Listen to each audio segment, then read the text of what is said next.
actually a function that can be used to model data. So in other words, there are already existing data. So gawa natin ang model.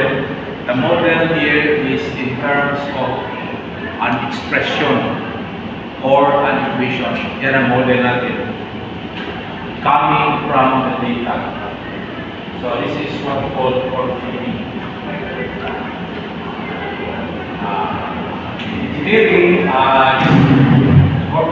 core fitting plays an important role in the analysis and interpretation of data.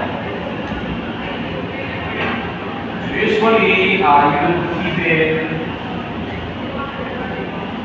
data, and that data can be No, their job is receiving sa test. O, example. Kasi di man pwede na pag-spot na kanya, kabalik na pag kinaanak. Hindi ko man diba, dahil kung sila lumabit dito. Kabalik ko kinaanak, diba? Pero, naman na siya proper way for procedure. No, parang arbitrary jay, complicated materials. So, pwede, hinay, no? And also, kinakalit ng finishing. Take note of that, ha? Kasi finishing, dapat skill nyo na siya. Parang pag-finish pa lang, there is a technique to do that. Nasa siya yung time. Kaya kung absent na siya, kung harder na siya, hindi ko ako ang outputan.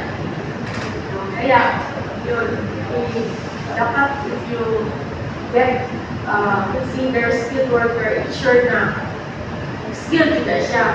By word of mouth, alam